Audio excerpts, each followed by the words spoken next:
number 1 on the list. All right, so thank you very much for joining us, Joseph. You can take it up from here, please.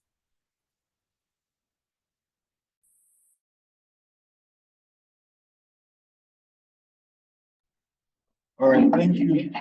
Thank you, Madam Ellie. Good afternoon, everyone on the call. Yeah, I can see a lot of people on the call.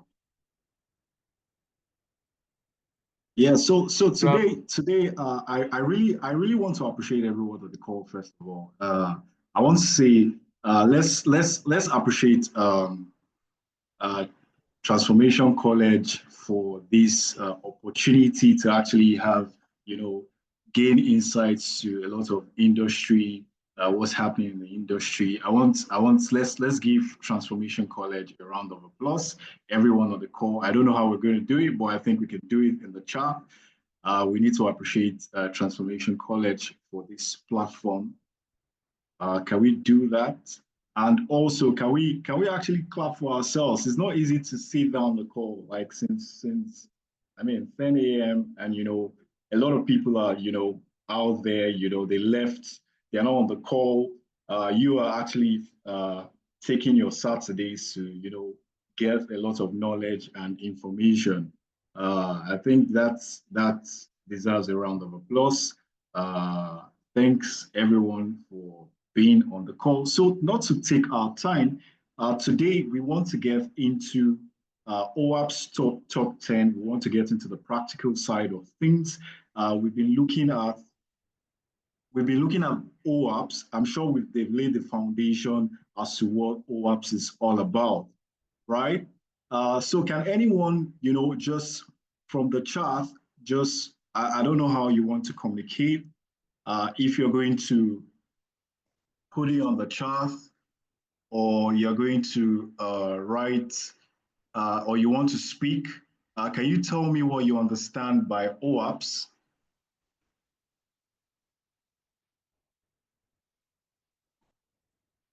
So I'm going to the chat room right now. What do you understand by OWASP?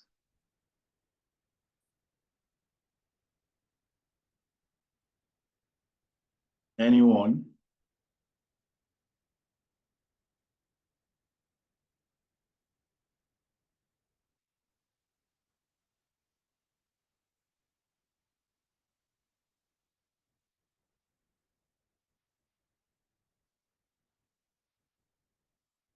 Sorry, just give me a second. Let me bring up my slides.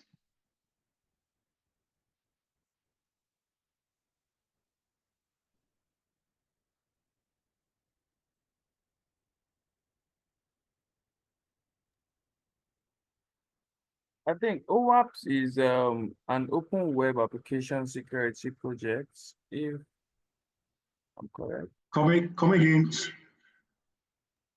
I said my understanding of OWASP is an open web application security program or project.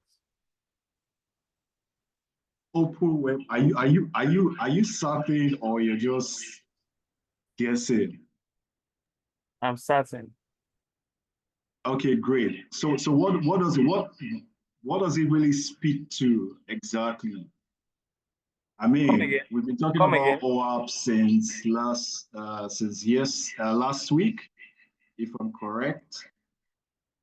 What does it speak to? What does it entail? Majorly just the security part of and the vulnerability part of a web application. Okay, great. Okay, great. Like pen testing, go ahead, please go ahead. Like pen testing, like SQL injections and the likes. Okay, great. So we have Richard saying here on the chat, says open web application. Okay, yes. Any other person? Someone says, Richard says is to identify and prevent and fix vulnerabilities. Awesome. So let me know, can you all see my screen? Yes, I can see your screen. Okay, great. Yeah, so Jonathan also says OWASP has to do with open web application security. Awesome. Yes, yes, yes. So you're all correct. You're correct. You're correct.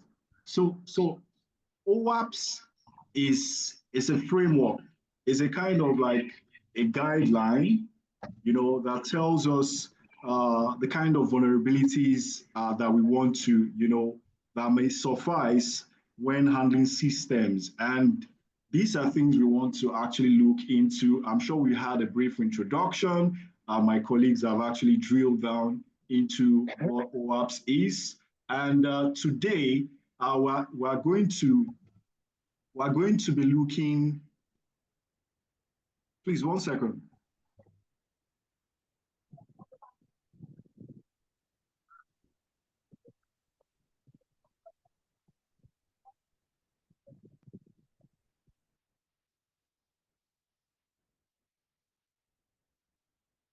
Sorry, a second, please.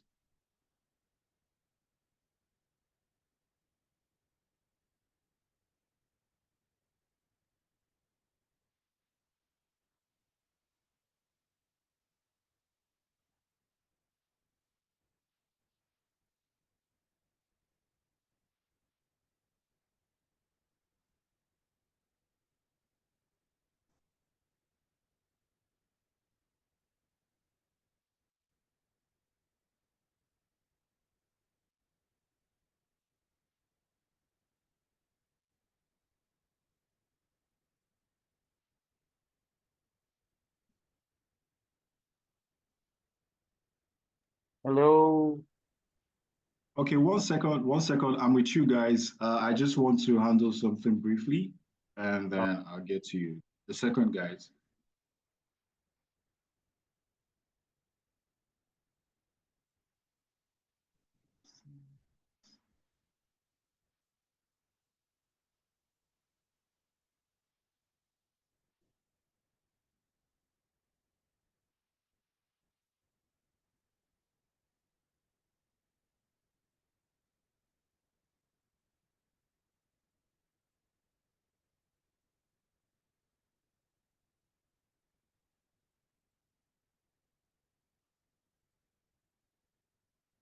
Sorry, is my screen changing? I just want to be sure my screen is changing, and then we'll go ahead, guys. No, it has not changed from my end. I still see the OWASP top 10. Okay, a second. Does not change yet. It's still on the OWASP top 10. Security testing demonstration. I said it's still on OWASP top 10. Okay, 1 second. Try to sort this out.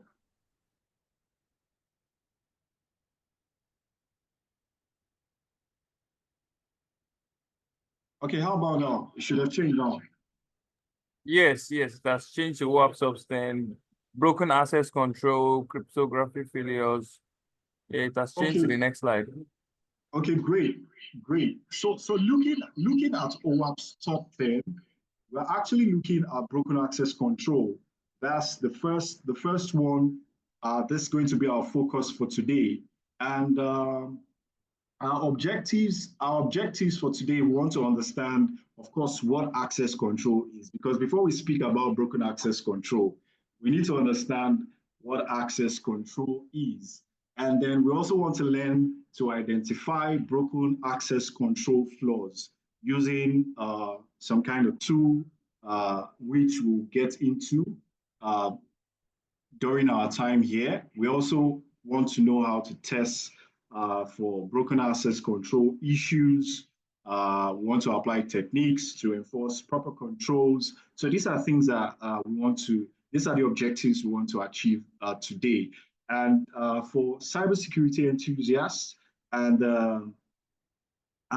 people in the industry, people who are already cybersecurity professionals within the industry, we can actually leverage from some of the things we'll be speaking to today in regards to broken access control, which is part of the OWASP top 10 vulnerabilities. So before we go ahead, can anyone just tell me what do you understand by access control? Anyone in the chat, what do you understand by access control? We keep saying this word every time. I mean, access, even when we go out physically, you know, we get to areas and they say you need access to gain, you need some kind of pass, you need some kind of rights to gain access into some establishment.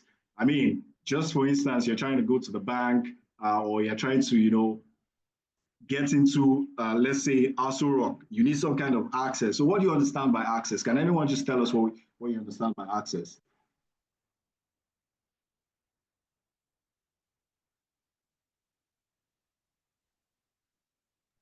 Yeah, Raphael, like you said, access is just like giving rights an application or a person that have to.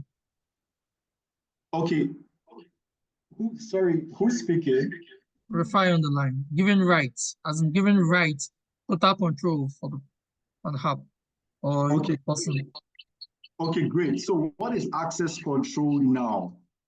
Okay, Samson Agbaje said access is giving a passage. Okay, yes, but when you say access control, what do you understand by access control?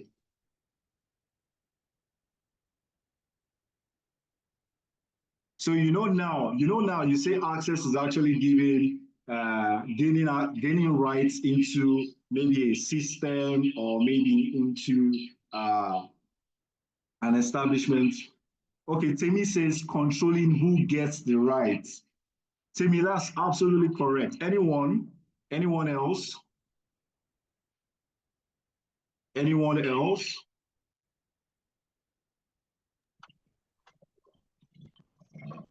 Yeah, so every Temi is actually right. So access control is some kind of like security mechanism in terms of IT systems. It's some kind of security mechanism that regulates who has access to information or to an establishment or to IT systems in particular, which is what we're speaking to today. And when we're looking at IT systems, the first point of call you want to ensure that you have in place is your access control capabilities. You want to ensure that access is well controlled. And when we're speaking to access control, let's bring it down to a layman term. For instance, let's look at our environment. Someone who lives in, I'm sure some of us live in Banana Island. And of course, before you get into Banana Island, you need to have some kind of, you know, they need to grant you some kind of access. And how do they grant you access? You want to get to the security gate, which is the first point of protection, right? And they're going to ask you some questions. They're going to say, okay, why are you coming in to? Why do you want to gain access into this estate? And your answer might be, oh, I have someone here I need to see. And what's the first thing they're going to tell you to do? They're going to tell you to either make a call to the person, or they are going to give you an access code, or you have to give them an access code to kind of like, you know, gain access into their estate. And that's what access control means. It's a kind of like regulates how you gain access into systems, right?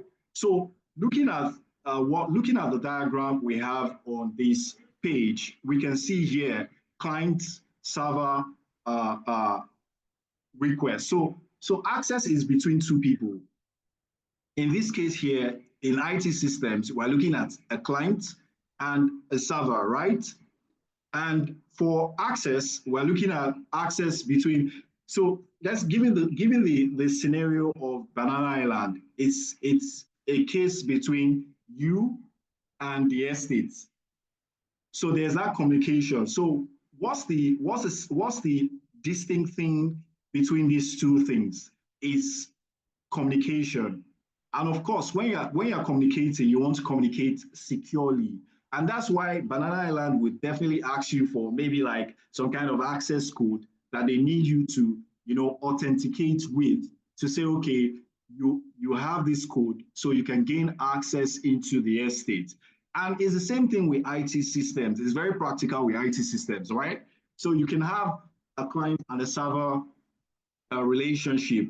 And what does this mean? It just means you being on your laptop trying to gain access to maybe Facebook servers, or maybe you want to gain access to your bank's systems, just so that you can. And what's the essence of this? You want to make use of the resources they have, right? And that's what access control speaks to. So if we drill further down, this is at a high level, client server. So if you drill further down between client and server, you can see there are lots of things going on here, right? You can see a lot of things going on here. Let me put this on slide so that we can have a proper view. So you can see a lot of things going on here. We can see get requests, we can see posts. So it's a request, and after you make your request, you get your responses. So it's either the server gives you access to get into their system so that you can be authorized to use certain resources, or it denies you access based on the credentials you provide, right? So this is what access control speaks to. It's telling you how you communicate. So of course, you're communicating through a protocol when it comes to IT systems. You're using HTTP, which is your hypertext transfer protocol. It could either be secure, which is HTTPS, or it could be insecure, which is just the HTTP, which doesn't have your TLS transmission communication protocols implemented. So for industry standards, you want to ensure these are things you actually follow, right? And for software developers, if you're a developer, you should know these are guidelines you should have at the back of your mind, that when we are creating our systems, we want to ensure that our systems are actually secure, right? Communication between server-client relationship is actually secure. And that's what access control speaks to. So in a nutshell, everything we're trying to speak to in terms of cybersecurity or software application security, we're looking at 4 elements. We're looking at confidentiality, we're looking at integrity, we're looking at availability, and we're looking at privacy. So we're looking at these 4 key things because it's very, very important. Your systems can ensure information that is resident within them are confidential, and they can also make available those information once you need them, right? And you can also modify. So in terms of integrity, you want to ensure that these systems cannot modify modify the data you have resident within them, right? And you also want to ensure privacy. And of course, there are lots of frameworks you can actually work with as a software developer, or someone in the industry, maybe like a SOC analyst, or maybe a CISO, or wherever you find yourself in, right? There are a lot of frameworks you can understand to help you, build safe systems. And like we said, OWASP Top 10 actually gives you a lot of insights into some of these vulnerabilities that can affect your system, right? So that's what access control speaks to. And of course, we can't talk about broken access control if we don't understand what access control is. I mean, it's very, very important to have this idea as to what how that relationship between your client and your server. Like I said, I've used the case scenario of Banana Island and yourself. You get into Banana Island and trying to gain access to maybe one of the apartments or one of the residents within Banana Island. Of course, they have proper regulation before you can gain access into those systems. What's the significance? What's the significance of access control? Why do we have to have access control in place, right? These are things you want to protect your personal data, which comprises of sensitive and non-sensitive data. Also, you want to build secure applications. I mean, you don't want to build an application whereby people gain access to different resources, or someone can just, maybe my bank application, I can just I don't need to log in. I just put the website and type it, maybe GT Bank, just put admin, and I gain access to all the privileges, and I'm able to transfer money from the bank, just send money to myself, some way, somehow. So you want to build secure applications. You want to ensure you're building secure applications, right? And of course, career in cybersecurity, you want to understand, build a career in cybersecurity. So you need to also understand access control. I mean, if you're speaking to cybersecurity and you don't understand access control, I don't know what you're really doing, right? You also want to prevent data breaches. So these are things that happen within the industry. Data breaches actually happen. I'm sure my colleague would have actually spoken to these in details, right?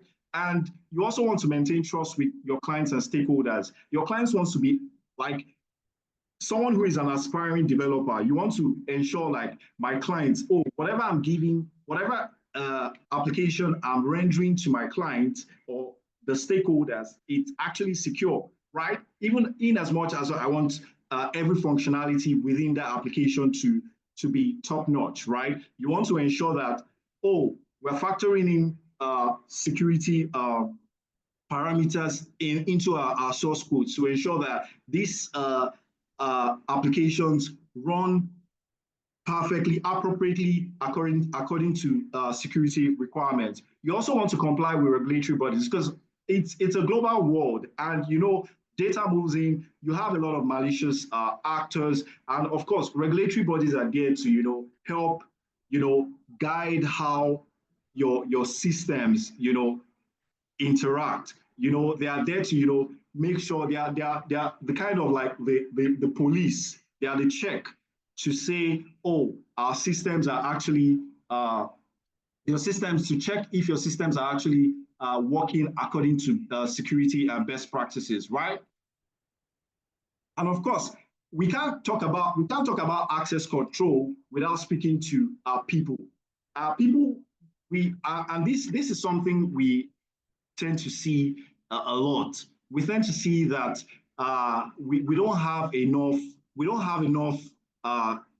people in cybersecurity, because we have a lot of bad actors out there who are trying to take advantage of vulnerable systems, right? So we need to talk about stakeholders who also help to drive and help protect what we're actually doing. And everything that relates to access control, you have developers who are like key stakeholders who actually implement appropriate access rules within their code, right? And they want to follow secure coding practices, right? So you have your developers. Your developers are a key stakeholder within this practice. You also have your system admins. Of course, they are part of the security teams which enforce policies, right? They also try to review access logs, right? They need to, so based on the applications your developers have developed, right? The sysadmins are there to, enforce those policies, right? So your developers are actually the ones who develop the codes for appropriate security parameters to ensure your codes are secure, while the system admins actually deal with the no-code side of things. So they are the ones that actually, come up with a lot of rules as to how your systems should be, right? So they define the rules based on how you have developed your code, right? So they also review access logs. You also have your security team. And this is part of the things we're trying to look at, because the security team would need to conduct tests They need to conduct vulnerability tests, penetration tests to check that your codes are running perfectly and there are no vulnerabilities. Threat actors cannot take advantage of your codes, right? And then you also have the executive management within the system. This is also a key stakeholder who, they establish policies like and also provide training to all the people, the stakeholders we've mentioned here, because we can't speak to penetration testing if we don't have basic knowledge as to how we are going to carry out penetration testing. And of course, I'm sure that's why we are here. We want to gain knowledge today as to how to carry out penetration tests, which is a very key thing the executive management of an organization has to ensure. And of course, as individuals like we are, who are aspiring to get into cybersecurity, we want to also ensure that we are ethical hackers. So we don't want to take advantage. Oh, because we have this tool now. For instance, we have Bob Suit, we have ZAP, we have SSA, we have all those tools for penetration testing, and then we want to use it to take advantage of systems. That's not responsible. We need to have proper ethics as cybersecurity experts. So without further delay, let's quickly jump into these things before our tea gets warm, right? So what's broken access control? Can anyone tell me what broken access control is? Broken access control. So we'll be speaking about access control. What do you understand now? We say it is broken. That access is broken. What do you understand by broken access control? Anyone? So I'm going to go to the chat. Let's type it in the chat room.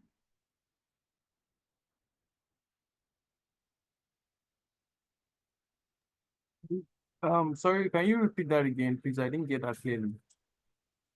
Go again, please. I said I didn't hear that clearly. Can you repeat the last question? Yeah, I said, so what's broken access control? We've been speaking to access control. Now, when we say that access control is broken, what does it mean? What do you understand? To my understanding, it's like when an access or a right that has been given to someone has been infiltrated by another user. Exactly. So that's absolutely correct. That's actually correct. So it's more like users or malicious actors actually getting access to your data, right?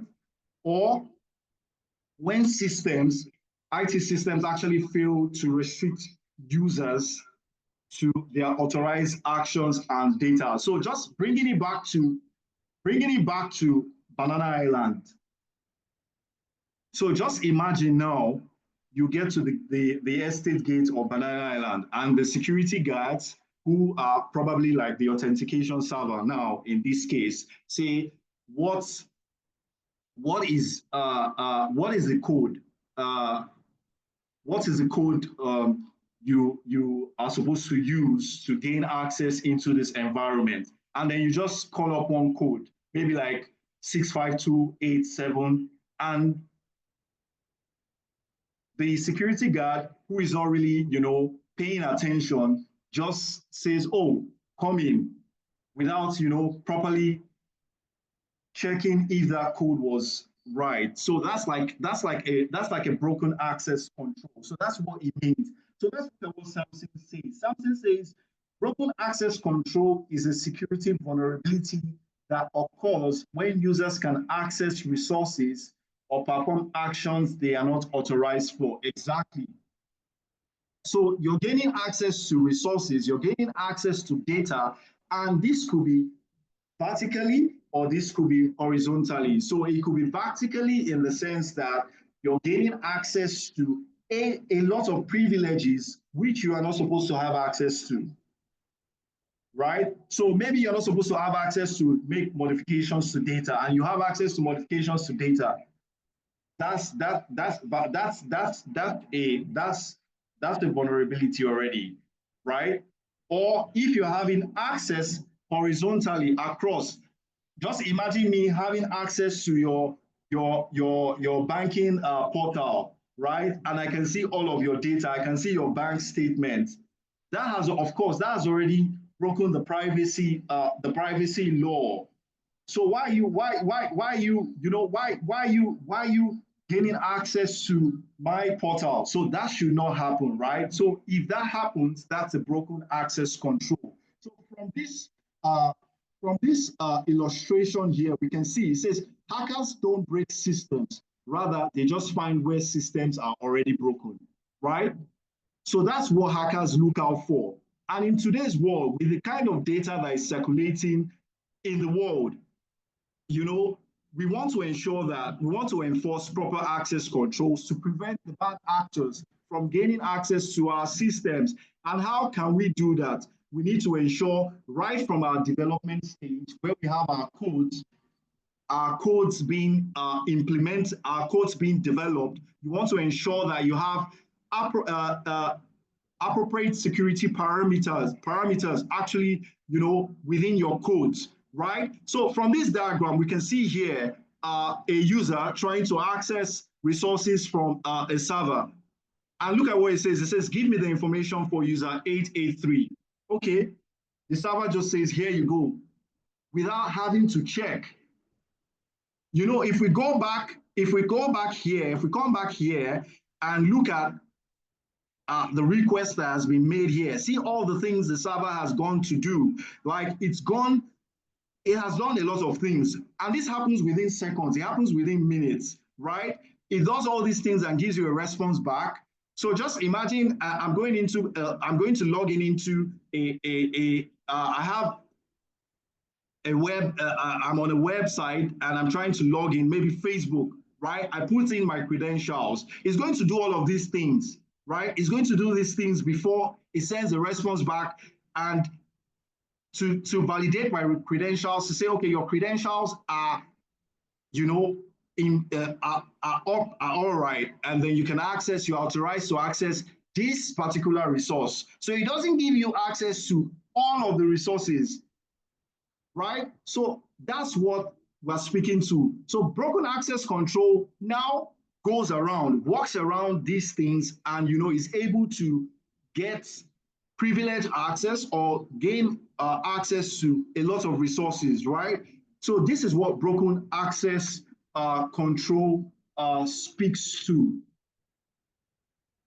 So Ayaku Joshua also said, this is a system that is vulnerable to attacks. Yeah, you're all correct. You're all correct. Absolutely. So this is what broken access control is. Horizontal privilege access escalation, like we said, accessing other users' data. How do you access other users' data? It's bad if an application, if as a user, I can gain access to Samsung's data. If I'm on a bank application and I'm trying to access my data, I shouldn't be able to access Samsung's data or Josiah's data, right? Or Naomi's data. It's going to be bad if I gain access to that. And how do you mitigate all of these things? You want to ensure that right from your development stage, your security parameters are going to, you're setting those security parameters to ensure that all of these things, vulnerabilities like these, would not suffice. Right? So before we go ahead, I want to ask a quick question. What do you understand by vulnerability? Because we keep saying vulnerability. What do you understand by vulnerability? From my end, I could say when someone is exposed to external attacks or something like that. When something is exposed to external. Okay. Any other person? Any other person? Good afternoon. I'll say vulnerability is being weak to possible attacks. Great. Hello. So that was the key word I was looking for. Vulnerability is a weakness in your system, right? So let's even bring it back to layman terms, right? So just imagine growing up, we're in our parents' house. Of course, we have the compound, and maybe you have a security guard at the gate. So if I'm going to come into and let's say your parents are like super admins, so they have the master key to all the rooms and all the environments, all the rooms or all the rooms in the house. Yes, right. They have all the keys to the rooms, and then the children maybe like they're the admins or users, so they have access to maybe just their room, the sitting room, maybe the kitchen, or maybe they don't have access to their parents' bedroom, right? So these are ways you can ensure you can build your rules to ensure that people don't have outright access to systems or privileges, right? So these are things we have. We have vertical privilege escalation. We have bypassing authentication. Of course, you can bypass authentication. You can do it. You can bypass authentication, and that's a big problem when you can bypass authentication, right? So how do you bypass authentication? You can use it. You can do that through force browsing, which is a flaw. So we've been saying vulnerability is a weakness. What do you then call a threat? What's a threat? Can anyone tell me what a threat is? What is a threat? You can put it in the chat. Yes, Samson, it's a weakness or a flaw in a system. Yes, that's a vulnerability. It's a weakness, yes. But what's a threat? Because sometimes we mix it up. We say we have a threat. I think. Okay, so can I come with my definition of what a threat is? Go ahead. Okay, a threat takes over the vulnerability identified in the system. So the threat is yes, the threat takes advantage of any weakness or the vulnerability in a system. Exactly, absolutely correct. So a threat banks on your vulnerabilities. If we go back here, look at what this quote says. It says hackers don't break systems, rather they just find where systems are already broken. So that's a threat. Hackers will actually take advantage of your vulnerabilities. So just imagine if I get into your application and I'm able to get access to your session IDs or get access to your passwords and your authentication credentials. That's a vulnerability already. That's a threat already, because I can modify, I can do a whole lot of things with that based on that vulnerability, right? So Samson says threat is any potential danger that could exploit vulnerability. Exactly, exploitation. That's the key word. Damola said is a potential danger or risk that could cause harm, damage, or loss to a person, system, or organization. Of course, once a vulnerability has been exploited, it's going to lead to a lot of danger. And that's where we speak to a lot of data breaches happening within the industry, And I'm sure my colleague would have also spoken as regards that also. So these are things we want to understand in regards to broken access control. And of course, we can't talk about broken access control without speaking to without speaking to insecure direct object reference. That's being able to modify URL parameters, right? So just imagine being able to modify URL parameters. That's not a good thing. It's going to bring a lot of danger to your systems, right? So that's where you have to do a lot of input validation to to your parameters, so that if there's a change, you can be able to track that these things, you can validate if this code or this parameter that has been written is appropriate, right?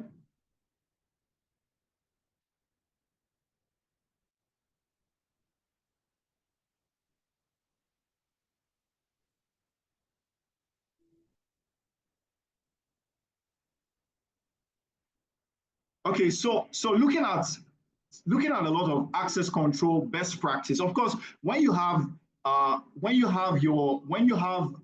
broken access control, there are a lot of things you can do. There are a lot of practices you can actually do to ensure that access control is you're not vulnerable. Of course, these are things you can do. Principle of least privilege access. Users should only have the minimum necessary access they need to resources. I don't want to get into my application, my bank application, and be able to, gain access into party B's data or resources. I should not be able to do that. Or horizontal access control. I should not be able to gain privilege access as a normal user, right? So these are some of the best practices. And of course, all functions should have explicit authorization checks, regular testing, which is part of the things we want to talk about, we want to do practicalize today. Regular training. If this doesn't happen, how are you going to be able to carry out the penetration tests if people are not trained? Right? So these are things we need to factor. These are best practices as you need to factor in. You need to also be able to define your access rules at the start of development. So during your business cases, when you're coming up with your applications, you want to ensure that even as much as you're looking at functionality, you also want to look at the security side of things. You want to ensure that you have appropriate access rules added to your functions. You want to also enforce server-side checks for all requests. It is very important, right? Use secure object references to avoid exposing your IDs or URLs. Because once people have access to certain parameters, trust me, when they say OTLO is gone, your system will be taken advantage of. So you also want to regularly test your access control rules. So during your test phase, during your software development lifecycle, during the test phase, you want to test a lot of your access rules, your access control rules.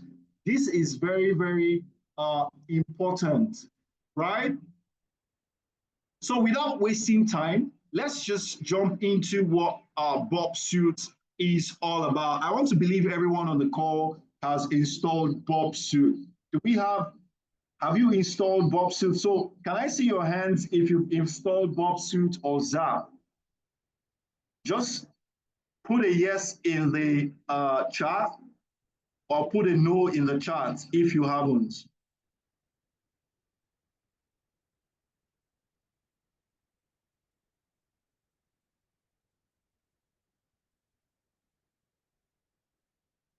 So we have Ebenezer said no. Adedamola says yes. Who else? Who else has put?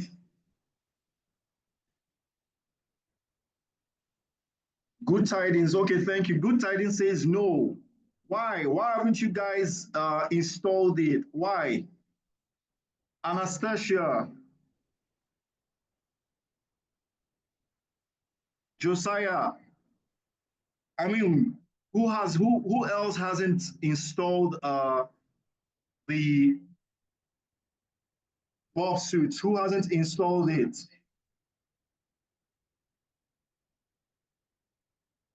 So anyone, do we have anyone? Okay, Anastasia says yes. Temi says no. So can we take time to quickly install? Let's just run through the installation process.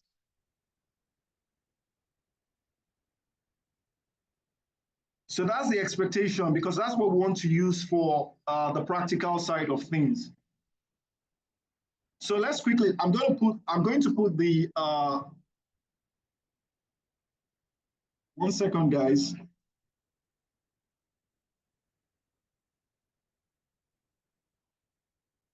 Give me a second, guys. Just 1 second. I'm going to stop sharing this, and then I'm just going to do.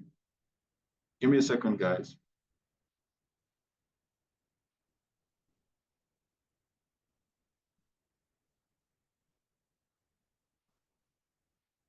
So Josiah, to install Bob suit.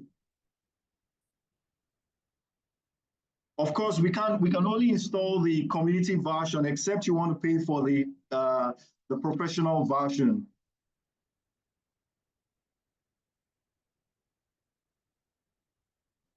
Do you have the links?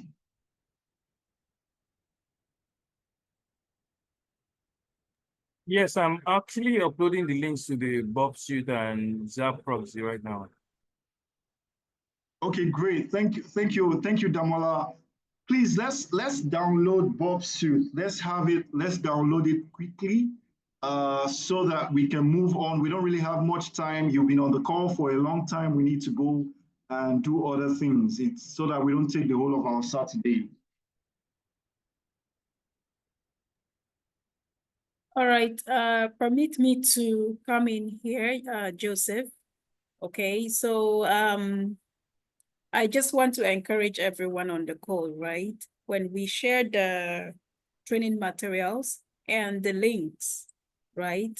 Please, let's endeavor to download the materials, read through, and follow all the instructions in the material, because these links were shared on the group last Saturday, and it is expected that you have watched the video or you have read the material and you follow the instructions to install, so that when we come back for the classes, we already have these things up and running, and we just go straight to the practicals without having to go back to what we've done in the past. So please, let's endeavor to follow through and get ready in preparation. I know some of us work, and during the week, we are so busy, but at least maybe 1 or 2 hours, you're done reading the material, you're done downloading the softwares and following all the instructions, so that when we come to class like this, it's just a smooth transition into the next things we have for the day. So I hope we'll be able to follow through with this for subsequent classes, right? Okay, so Joseph, over to you, please. Okay, thank you, Mrs. Edith. Thank you. So we'll just quickly move. We'll quickly move because we don't really have a lot of time. We don't want to take the whole of your Saturdays, right? So let me just give you a brief run through of what Bob Suit is all about.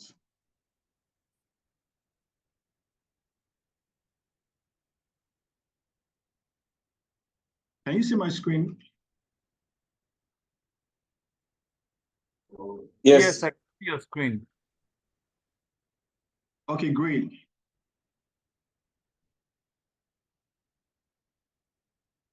Okay, so Bob Suit, like we know, it's used for penetration testing, right? We want to use it to check applications to see if the applications don't have any vulnerabilities. So based on some of the OWASP top 10 vulnerabilities, which we are speaking to in particular, broken access control, right?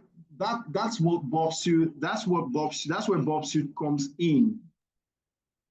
Please give me a second. Joseph, we are still seeing your PowerPoint slide. I hope you're still referring to this PowerPoint slide. or are you in another screen? No, I'm still referring to it, Mark. Okay. Just a okay. second. Okay.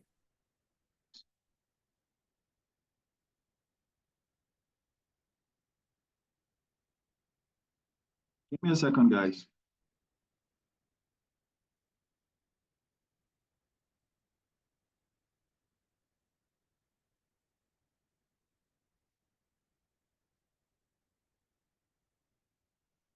So this is what Bobsuit looks like. This is what the interface looks like, right? So this is a community version, but you also have the opportunity to, get the enterprise version. However, that comes at a cost. But with the community version, you're able to do a couple of things. You can you can carry out some manual tests by yourself, but it's limited. You can't carry out automated scans. But for Zap gives you that capability, right? So these are some of the things it does, right? These are some of the tools you can optimize. You have the proxy, which helps you intercept secure HTTP traffic or insecure traffic. You also have the scanner. But for the enterprise, for the community version, like I said, you can actually use the scanner, right? You also have the repeater. The repeater helps you to modify requests. So based on traffics that you've intercepted, you can use the repeater. We'll be seeing this real time. I just want to give an overview. We also have the intruder. The intruder helps you, attack simulations and carry out brute force testing. And you also have the comparer, which you can use to analyze server responses, right? So I'm going to stop sharing this, and I'll bring up Bobsuit quickly. We are out of time. So we can't really do a lot of things, but we'll try our best.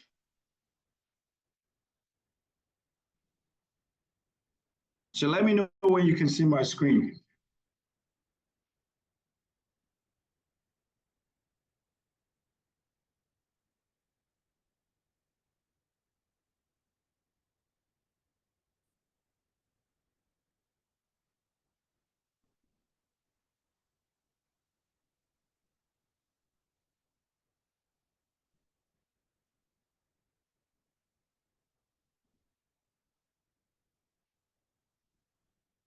So I want to just take you through how we launched Bobsuit. I believe you should be seeing my screen now.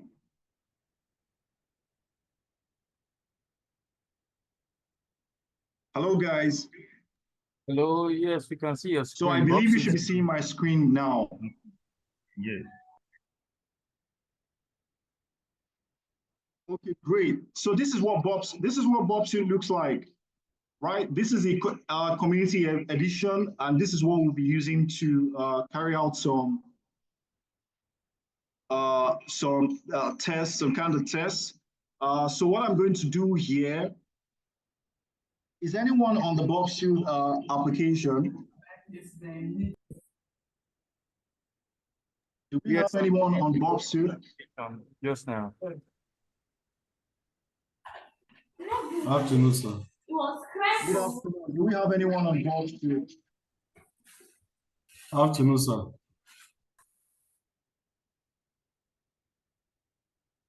Good afternoon.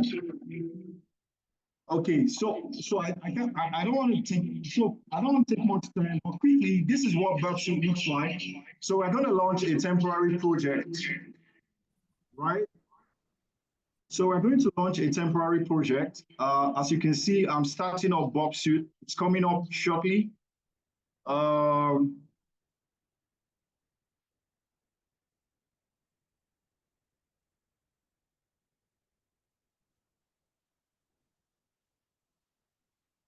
Right.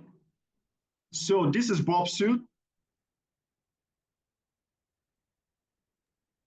Sorry, we can't see your screen. Your screen has gone blank.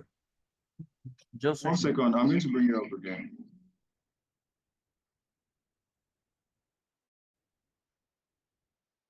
Let me know when it's up.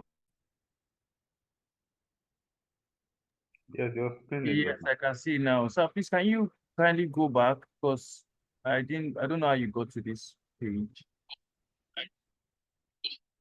Okay, so for this, we just launched the app. As soon as you launch the app, it takes you here. It takes you to this landing page. It takes you here immediately, right? So I don't want to take a lot of time. So quickly, this is what it does. So we can actually intercept, like I said, this is proxy here. You can do a lot of things. You can intercept traffic, HTTP traffic, as long as you have your Bob suits, listening to a port, maybe sniffing what's happening within your Chrome browser or your Edge browser. And of course, you have the repeater here, like where we can actually do some kind of modifications. Hello, sir, I can't hear you. So you'll be seeing this in real time. So without taking so much time, let me quickly. Loud and clear. This is just. So first of all, everyone go to proxy settings. You want to quickly, bind your ports to your local hosts.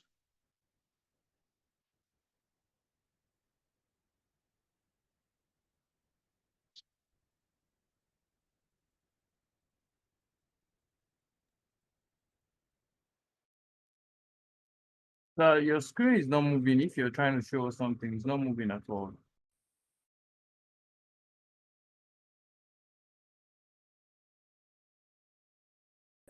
And you can actually tick this. You can uncheck the box.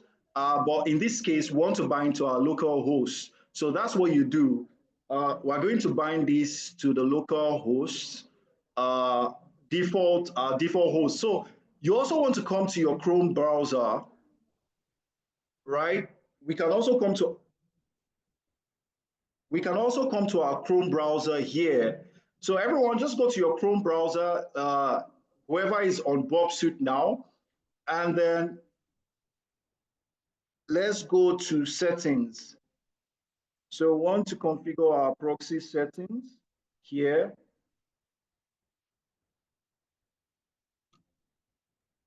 So let's just we search. can't see showing Bob suits here.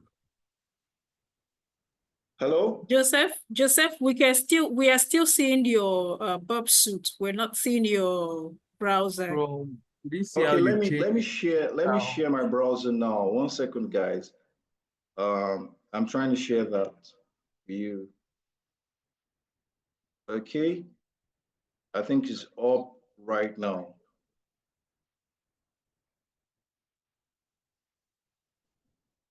Okay, great. So we want to actually go to systems, right? So let me just take us back to how we did this. So of course we want to bind our ports. Sorry, guys.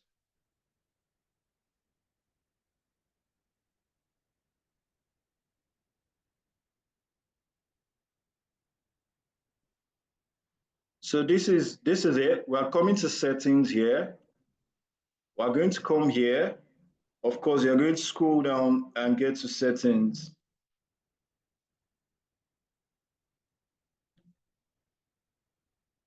Sorry, guys, I'm bringing that up again. It just went.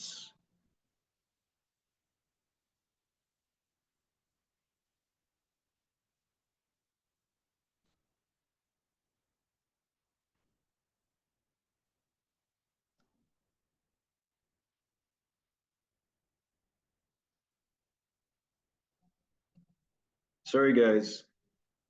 Just a minute. This is taking my goddamn time. Okay, guys, so I'm going to share my screen again. I want to share my browser. I want to just show you how you can also configure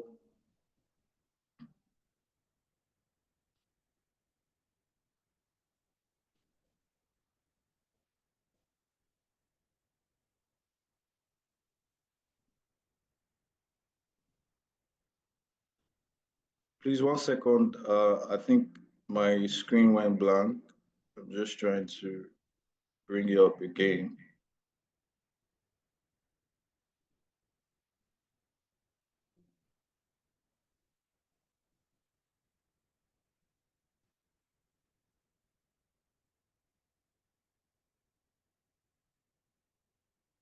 Hey guys, a second, it's coming up.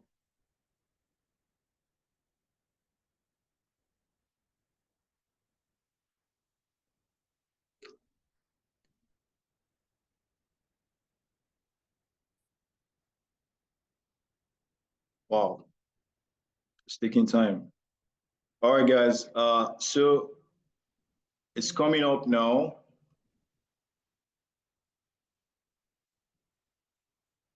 So here, what I want to do is just configure settings. Yeah, so I believe it's up now. So what I want to do is just, configure settings here. I'm going to go down and I'm going to just go down to settings, and then I'm going to come to system settings, advanced settings, and here I'm just going to type proxy. So you should bring up,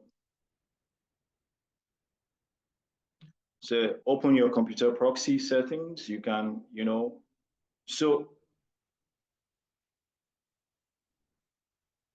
so we can use this. So normally you have a default port of 8080. That's what Bob Suit listens to. That's the default port Bob Suit uses. So you can also configure yours. After your configurations, we're going to go back to Bob Suit. So let me just show you. Let me just share that with you. How you configure.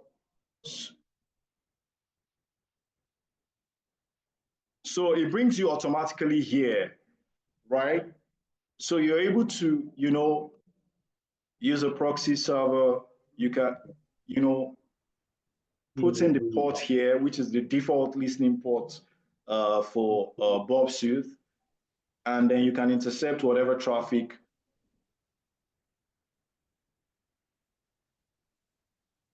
any request report response traffic. So I'm going to stop sharing this and go back to Bob Suit quickly.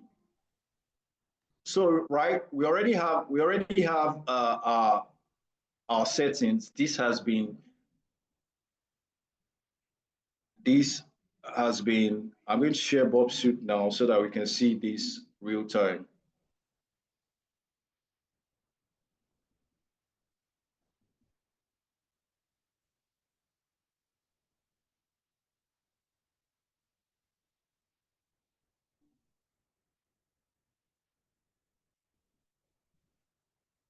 Sorry guys, a minute.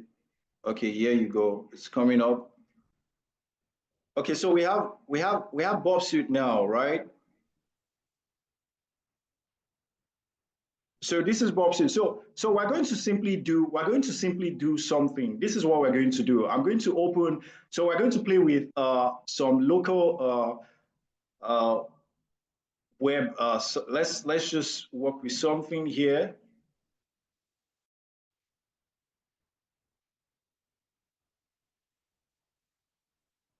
So it's coming up. 1 second.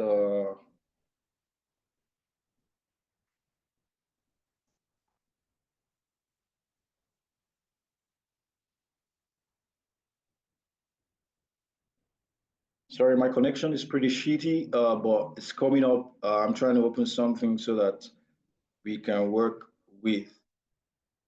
So we're going to run some test scenarios. Give me a second, guys.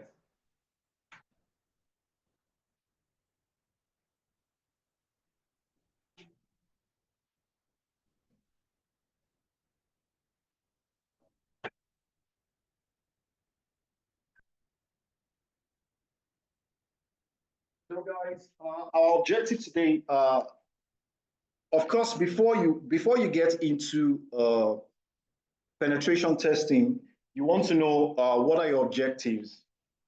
So part of our objectives, there are two things, because we don't really have much time, there are two things we want to see. We want to see how we can manipulate session cookies and also URL manipulation, right? And if we have time, we can do maybe run through an automated scan using ZAP, right? So I'm going to work with, I'm going to use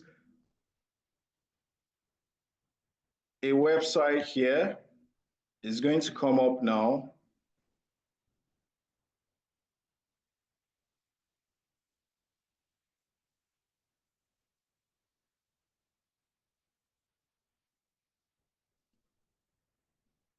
So let me share the website I'm working with.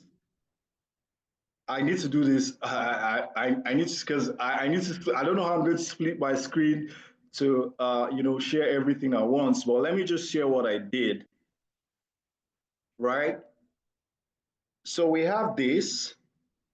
So I'm trying to intercept traffic. I'm trying to intercept traffic from this local host here, right? So I put in my login. I'm going to log in as admin on this host, right? Admin.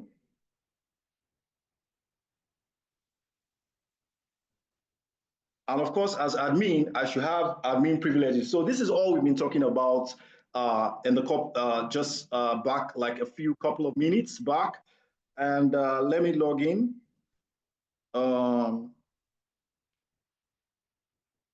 Right? So I'm going to log in now. And of course, this is my panel. This is my dashboard. This is admin. Sorry, guys, this is not too elaborate. Well, we're just using this for illustration purposes, right? And please don't, for your password, don't have like 4 characters as password. Don't be like me. We're just using this as a test case. So I'm going to, drill further down. It says, of course, as an admin, I have privilege to, manage users as an admin. So I'm going to do that as well, right, on my local host. So it drills further down. So I have this capability as well. So I'm also going to log in on my Cognito window as a user. I might not have to, stop sharing and show you that, but it's about the same thing I'm doing. So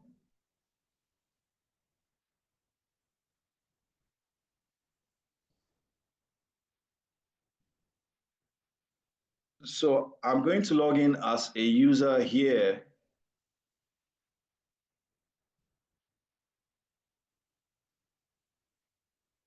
So as a user, of course, I don't have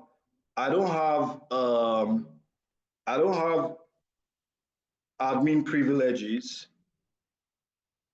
Yeah, of course, I've logged in. I only have access to my profile page, right? So great. Now I'm going to go back. I'm going to stop sharing this and share Bob suit so that we can see the real deal before our tea gets warm. So I'm going to bring Bob suit up. Guys, just 1 minute.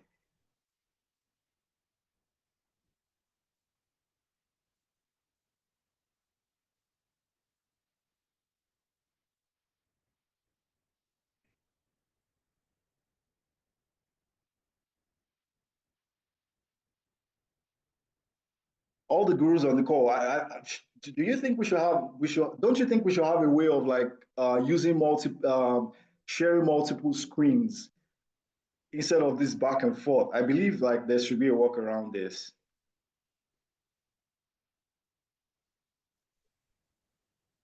Okay, right. So we're back to Bob Sooth again. We're going to come to HTTP history. Of course, all of the requests I've made and the responses we can see on the HTTP history, right? So what we can do here is we can actually come to, let's try to see if we can manipulate session cookies. So when I say manipulate session cookies, in this case, I can be, as a user, I can gain access to admin privileges. How do I do that? And that's why we talked about, managing your, ensuring that your what's it called, your parameters, you don't disclose certain things on your parameters, right? So I'm going to come here to admin, right? So if you see, if you look at this, you can see everything, all of the parameters here. Sorry, let me close this out so that you have it properly. So you can see all the parameters here. You can see all the response code, the status code, right? You can see all the status code speaks to 200, that it's actually successful, right? So we have actually intercepted this traffic, right? Now let's do something. Let's manipulate our session cookies, because if you look here, you can see the session ID, right? And that should not be so. You shouldn't be able to access this, because this malicious actors can actually gain access to your resources using this. So we're going to also open. Remember, we said we have the repeater. What does the repeater do? The repeater actually does more like monitoring. So that's what the repeater, modification. So you can modify some of these requests to alter them, and then check out for any vulnerability. So we're going to do that in regards to broken access control. So now I'm going to open a user request. So I'm going to open a user request now. That's a 200. I'm going to send this to repeater. So we want to modify it. And after modifying it, we're going to see the outcome. So right here, we come to repeater. Of course, on repeater, we can see some of the parameters, all of the parameters here. We've sent it to the repeater, right? So now, what are we going to do? Let's go back to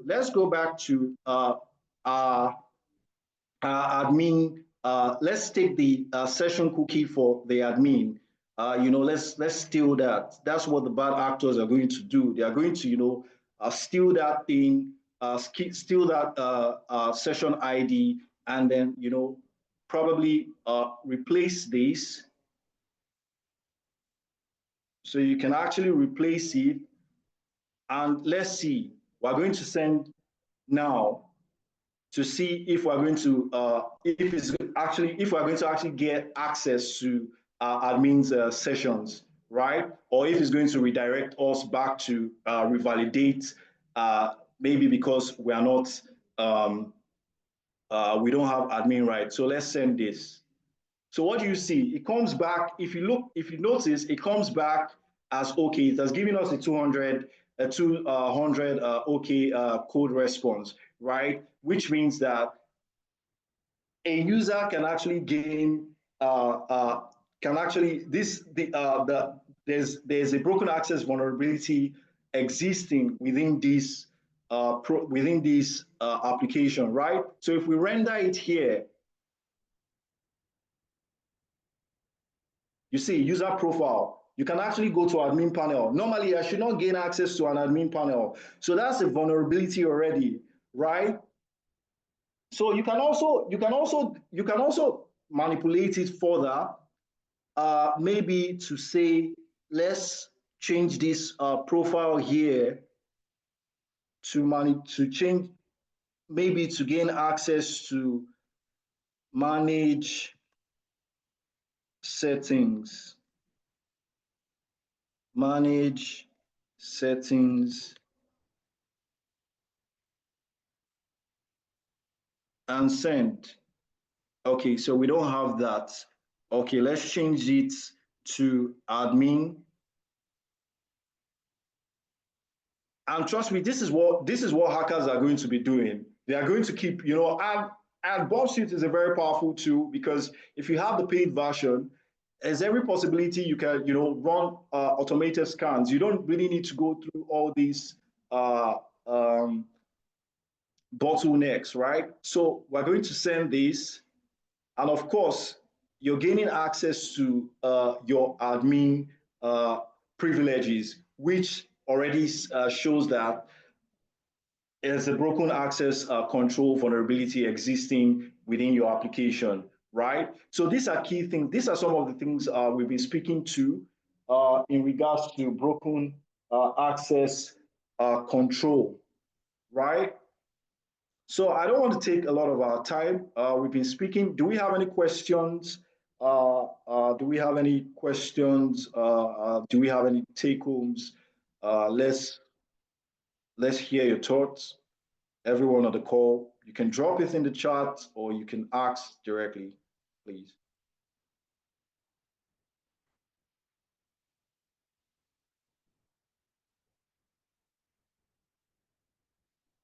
Hello, guys.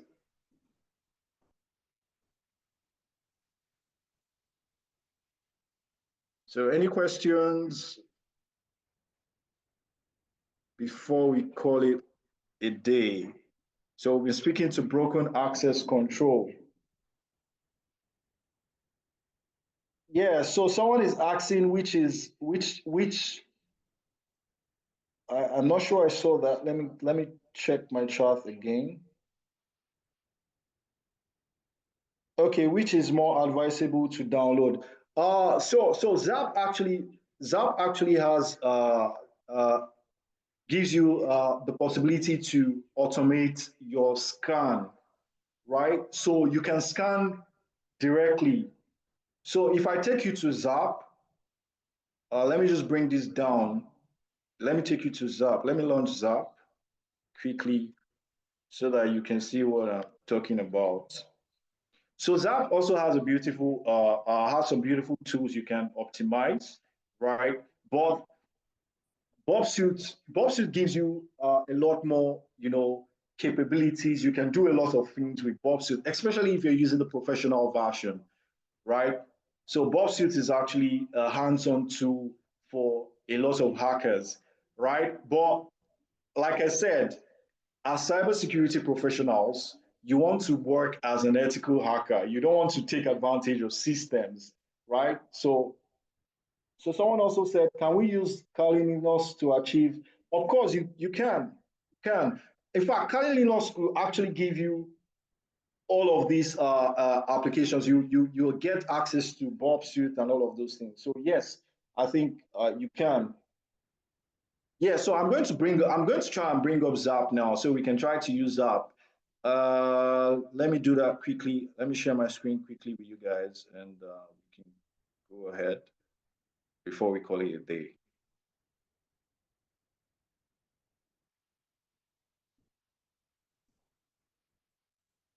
Let me know when you can see my screen, please.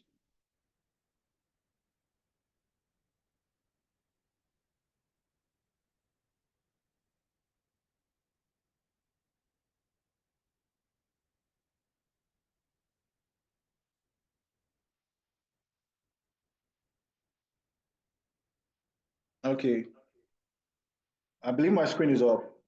So this is Zap.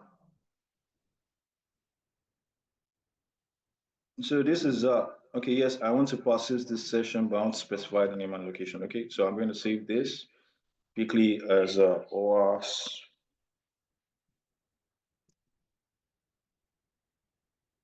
broken access control. Save. Okay, so the first thing you want to do is you also want to come to, bind your port to your local host. So I'm going to do this. You go to tools, you go to options, you go to network, I think. Yeah, you go to network, yes. And then local server proxies. So here, because Bob Suit is already listening on the 8080 port, the we can't actually access the 8080 port. If I try to do that, I'm not sure it's going to work. It's going to say failed save, unable to listen to this port. Yeah, so it's already well, but we can still make use of this. So let me just do this. Okay, make use of the internal browser, the Firefox browser on the sub suite. So I'm going to type, let me quickly share this. Okay, let me just go ahead because we don't have much time again. Local.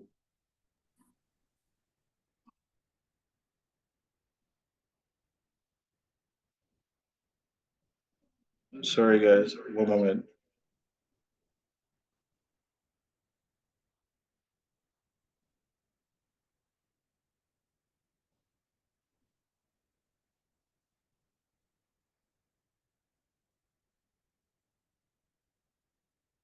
Okay, great. So I'm trying to log in so that we can go back.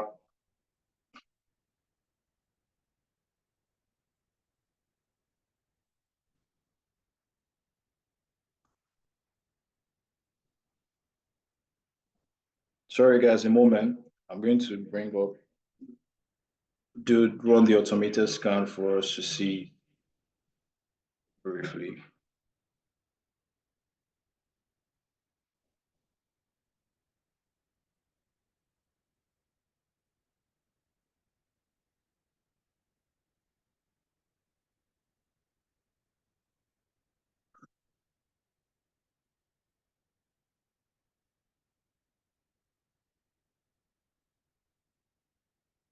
Second, guys. Okay, I think we're good here. So close this and bind this to port ETT.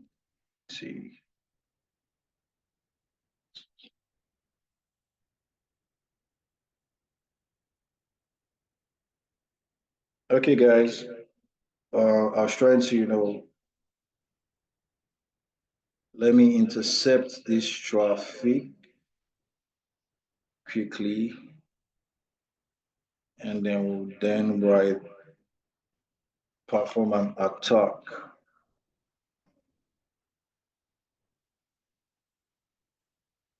Okay.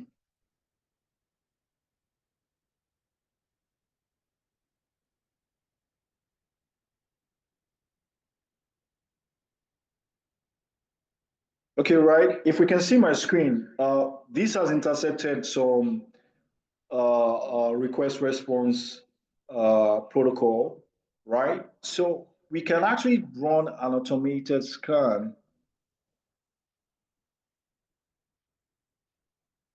So let's just do this.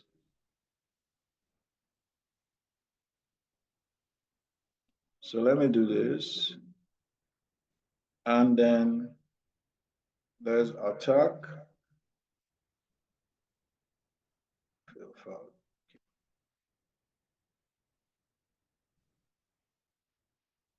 Okay, I think a thing we're looking for. Let's do this.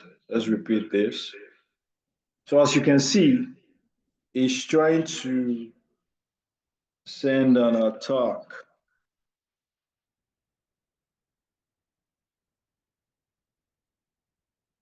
based on this payload. Just one second. Let me see.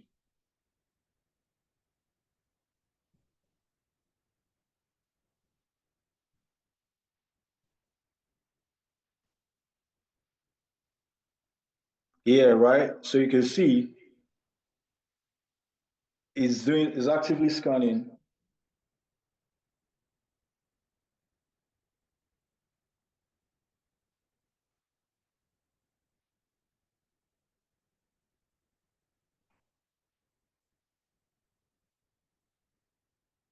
So we can both use Zap. We can use Zap to carry out automated scans. I mean, Zap is absolutely free.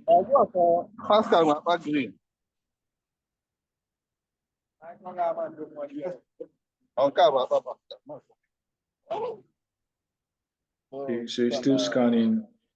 Look at this one. So guys, like, do we have any questions?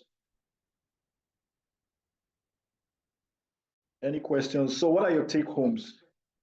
Anyone on the call? What's your take home today?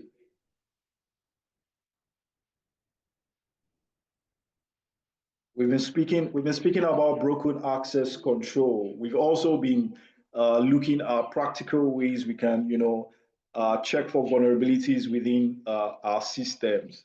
So can anyone just, tell us what your take home today was? So yeah, I think our ZAP has actively scanned our system. We can now go back. We can generate reports, right? We can generate reports. This you also have the capability of doing this as well on ZAP. I've not really seen that on BobSuit, but I think we can optimize that on OpSuit as well. So we can generate reports. Okay, this says PDF, so we can generate a report in PDF real time. So it will actually give you insight into all your vulnerabilities from, and it classifies them based on a priority and all of that. So we'll see, you can actually see that from ZAP. So any questions? I mean, we've been talking about broken access control. Any questions? Does anyone have thoughts? Do you want to share something before we call it a close? So just so we know, our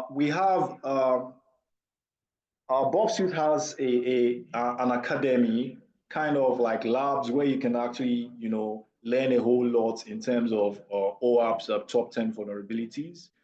So we have that here. I can paste that in the chat. So you can leverage on this. This is BobSuit's Learning Academy.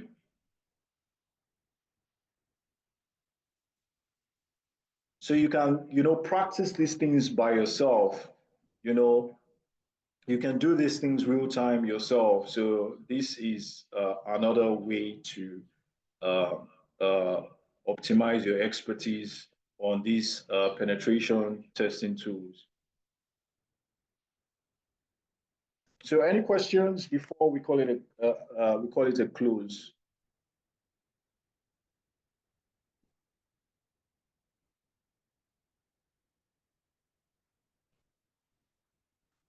All right, guys. Thanks everyone for having me. It's a bye from here. Thank you, Madam Edith.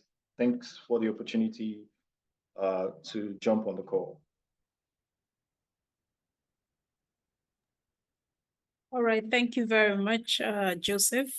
It's quite interesting having taken us through BurbSuit, and it's been hands-on and interesting, and I believe everybody on the call feels the same way. So thank you for your time, and let's appreciate Joseph in the chat room with a round of applause, or you can put your thank you in the chat room.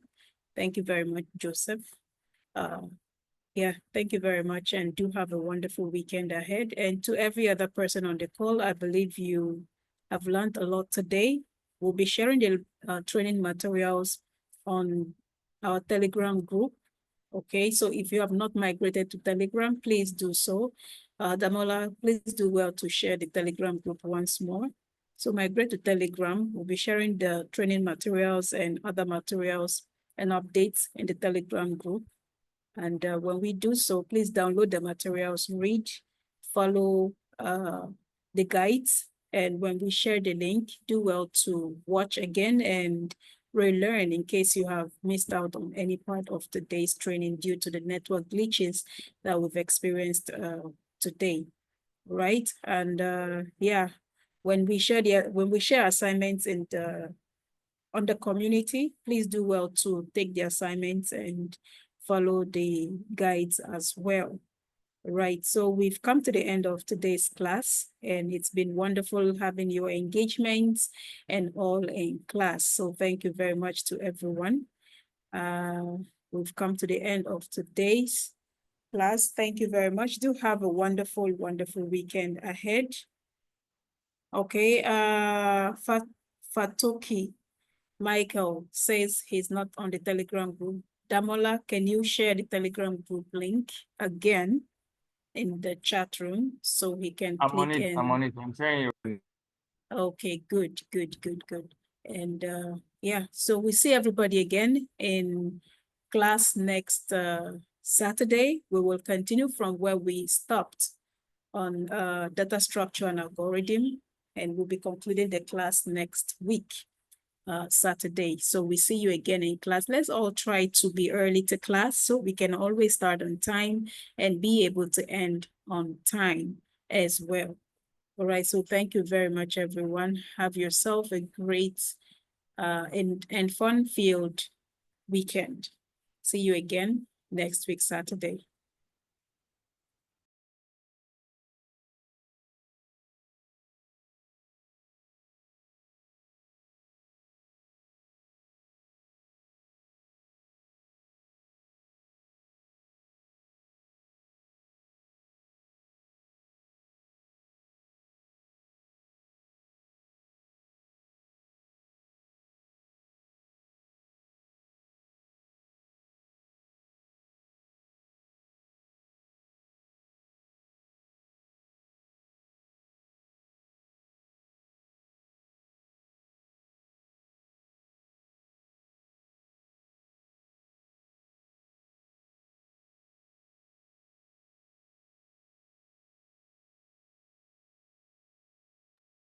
Sorry, for those who have not joined the Telegram group, I just sent the link to the Telegram group, so you can just join the link to the Telegram group now.